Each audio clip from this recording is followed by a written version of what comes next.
ایک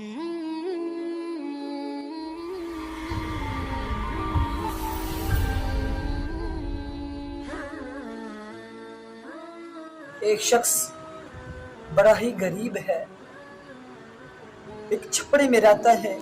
وہ چھپڑا بھی مٹی کا بنا ہوا ہے، مٹی کا گھر تھا۔ آج تو الحمدللہ عزیز کوئی غریب بھی ہو نا، تھوڑا امیر ہو تو اس کی خواہش ہوتی ہے کہ میں اپنا گھر تعمیر کروں۔ اسی طرح اس کا خواب تھا کہ میں اپنا گھر تعمیر کروں، اور اس کی 2 بیٹیاں اور 1 بیٹا تھا۔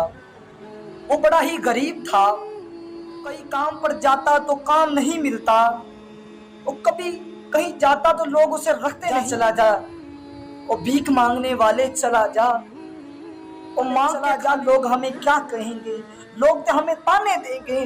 سنو پھر کیا، وہ روتا روتا جا رہا ہے اپنے گھر میں۔ جب اپنے گھر میں جاتا ہے تو روتی ہوئی وہ لڑکیاں، وہ بیٹیاں اس کی آ رہی ہیں، وہ آ کر اپنے بابا کے آنسو کو پوچھ رہی ہیں، بابا آج کیوں رو، آج کام نہیں ملا؟ بابا کہتا ہے بیٹا ہمیں غریبوں کو لوگ تو ہمیں مانگنے والا کہتے ہیں، ہمیں غریبوں کو کون رکھتا؟ اسی طور پر جب وہ شخص عید آئی، بڑی عید آئی، عید الاضحیٰ آئی، تو وہ بڑے بڑے گھروں میں جب قربانیاں کی تو وہ نکلا کہ کوئی مجھے کسی نے کوئی مجھے غریب سمجھ کر چلو دے دے گا، چلو میں نے گھر میں، چلو میری بیٹیاں کھائیں گی اور خوش ہوں گی۔ وہ گیا اور اس نے دروازہ کھٹکھٹایا اور کہنے لگا، بھائی آپ نے قربانی کی ہے، اللہ آپ کی قربانی کو قبول کرے، مجھے کچھ گوشت کہا۔ اس لمبردار نے کہا، بھگا دو اسے، بھگا دو، یہ ہمارے گھر میں کیوں آیا ہے؟ اسے گوشت نہیں دینا، اسے ختم ہو گیا ہے۔ خدا کی قسم اس نے اپنی فریج کو بڑھا ہوا ہے، اس نے اپنا رکھا ہوا ہے۔ تو کسی کے گھر جاتا ہے، بڑا مالدار تھا، آفس میں کام کرتے تھے۔ تو اسی طور پر میرے بھائیوں، جب وہ اس کا ہے تو اسے کہتا ہے، بھائی آج غریبوں کا، اس نے کہا بھائی گوشت نہیں ہے۔ آیا اس بھائی کا والد آیا اور کہنے لگا، اسے بھگا دو، ہمارے در پر آ گیا، یہ مانگنے والا ہمارے در پر آ گیا۔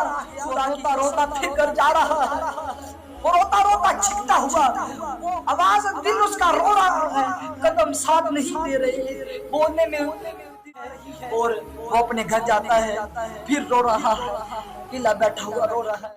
پھر کہہ رہے، پاپا آج کیا ہوا؟ آج تو عید تھی، آج تو عید نے آج ہمیں گوشت نہیں دیا، کتنے دن ہو گئے ہیں ہم بھوکے ہیں، ہم بھوکے ہیں۔ اسی طور پر جب وہ باپ تھا وہ رو رہا ہے، بیٹیاں آنسو صاف، جب اتنی بات آئی تو بھائی دروازے پر آیا، اور کوئی بھائی آ کر کہنے لگا، بھائی ہمارے گوشت آیا تھا اور گوشت بڑا وسیع تھا، گوشت بڑا زیادہ آ گیا، میں نے سوچا کہ لے آؤں۔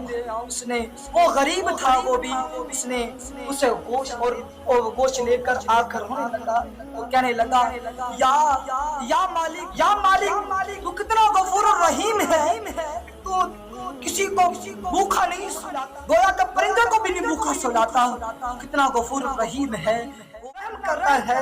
خدا کی قسم کہ امیر لوگ، سنیے پھر ان کا کیا ہوا، پھر شام پڑی تو لائٹ چلی گئی، محلے کا ٹرانسفارم وہ کسی وجہ سے رات پورا وہ لائٹ نہیں بند ہوگی، لائٹ کی وجہ سے۔ اسی طور پر جب نہیں بجلی آئی، اسی طور پر وہ گوشت، اور اسی لیے انہوں نے وہی گوشت روڑیوں میں، اور بھائیوں یہ اپنی یاد رکھنا کہ سب سے پہلے تو غریب کا حق رکھنا، جب غریب کا حق رکھو گے تو خالق یکتا مالک بھی تم پر رحم کرے گا، تیری قربانی کو قبول کرے گا۔ اسی لیے قربانیوں کو اگر تم چاہتے ہو کہ ہم قربانی، تو سارا گوشت غریبوں میں بانٹ دینا، اے ویسے اس طرح ہو، مالدار ہوں، اسے اسے جو قربانی کرتے ہوں تو انہوں نے قربانی کی ہے تو انہیں بھی کہیں حق دو. غریب کی عید ہے یہ، غریب کی عید ہے یہ، غریب کی گھروں میں سال ہو گیا جنہوں نے گوشت نہیں دیکھا، ان غریبوں اپنا یہ گوشت دے کر آؤ، اللہ بھی راضی ہوگا. میری یہ گفتگو اس بہانی قبول و منظور فرمائے.